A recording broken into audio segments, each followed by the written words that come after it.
Hey everyone, thank you for joining me. So I went ahead and customized a Gerber Prybrid.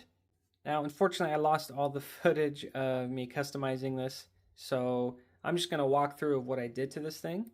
So we'll start off with the scales. Now, all I did with this was I thinned down the original, which was an OD green, and I epoxied on the natural canvas micarta. So you guys can see there. It does have a contrast, but it's really the only way I could avoid having to manually mill all this stuff on the inside, which it just would have taken too much time. So that's why I went that route. But it's not bad. I think the green and the brown from the natural canvas micarta go really well together. And I kind of like how the epoxy kind of darkened it before it touches the G10 there. Just kind of gives it a nice contrast. But I did give it a rock pattern texture, not only for the looks, but to actually make it a little bit more grippy in hand. And I'll discuss why I created some pretty harsh angled bevels here once it's assembled.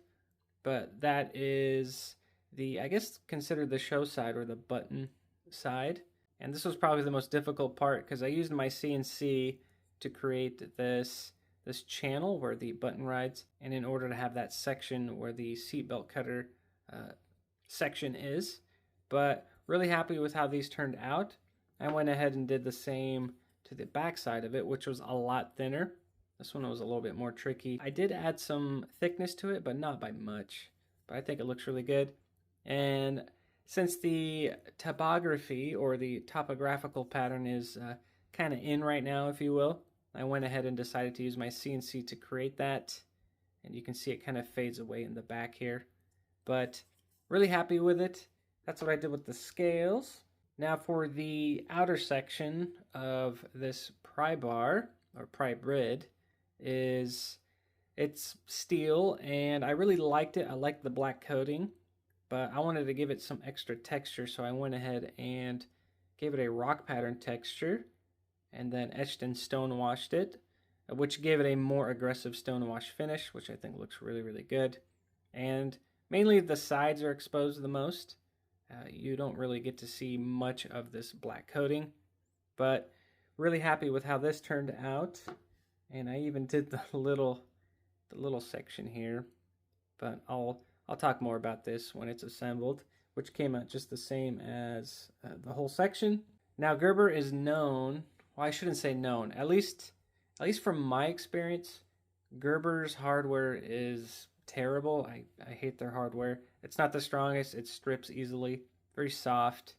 But I went ahead and got replacement screws for this build because these are from a lot of the Civivi projects that I've done in the past, and I've just saved the screws, which is what I do with a lot of my knives. I save all the hardware, and this is a lot stronger. It's just a lot better. I probably should buy a new Gerber knife just to see if that's the case still, because I do like some of their newer designs. I might have to check them out and do a test on their hardware, but just really soft hardware, and it, in my opinion, really sucks. But one thing that happened was for the button, this is not the original hardware, but the original one actually broke just from me slightly tightening this on. The head of it actually broke off, which was ridiculous. Again, just terrible. But I went ahead and found a replacement screw, which works really, really well. But with that being said, let's assemble this thing and see what it looks like.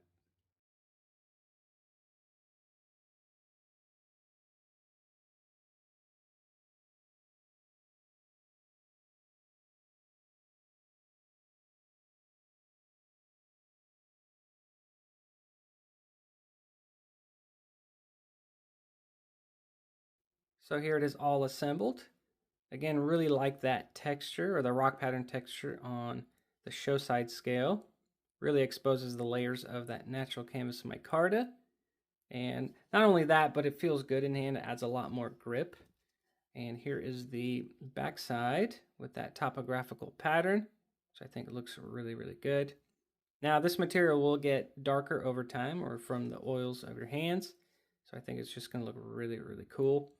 And here is the rock pattern texture on the outer frame, steel frame, which I think looks really good, especially with that stone wash. And going into this, I knew I was going to stone wash it because I was going to add this texture, which would keep the steel shiny, but I wanted to complement the black wash that it already had on it, or the black coating. So I think it completes it, and it just makes it look a lot more aggressive, and you can really beat up on this thing so it won't be noticeable when you actually use it. So really happy with the overall look. And as always, you guys, let me know down below what you guys think of how this thing turned out. But let's throw a blade in here, which is super easy to install. I have a brand new one here since I will be sending this back to my buddy who sent this to me quite a ways back, but I finally got to it. But you do have this little tab here with that pressed point or dimple, which will, here, let's see if I can get it on camera, where you can push on it. So you can see it opens it up, and fairly simple. You just slide it in and make sure to get that dimple to lock in. Let's see if I can get it just slightly out of it so you guys can see it lock in. But you can see when that dimple gets to a certain point, it just pops into place and it keeps the blade from coming out. Very, very minimal play. It's actually a pretty decent budget pry bar tool, or Prybrid, and I don't know. The only thing I really have complaints about is, again, like I said earlier, just horrible quality on their hardware. Everything else Gerber does pretty well, and I'm definitely going to purchase one of their newer knives to see if that's the case with their newer models. But that's personally why I don't have much of Gerber in my collection, just because they're terrible hardware. So that's my situation with Gerber. But wanted to show you guys this, where the seatbelt cutter section is. I made sure to get as thin as possible, especially here where the track is. But then also gave it a ramp here in the back so that when it does cut through material, it's not fighting through this thickness, it's a lot thinner. So really happy that that came out really clean. And like I mentioned earlier, I did create these aggressive bevels so that when you're actually using this thing, you can actually get a tighter grip or a closer grip to that blade, almost like a pinch grip, and you have a nice surface to actually have contact with. So that's one of the main reasons why I did it here in the front and in the back. I didn't have as much room in the back near the pry bar, but I still ended up doing a beveled section. So again, when you're prying and you're pushing up on it, you can actually get a tighter grip on it, which I think definitely adds to the ergonomics. But that's pretty much it, you guys. Thank you for the support. I really appreciate it. And as always, I will see you guys on the next one.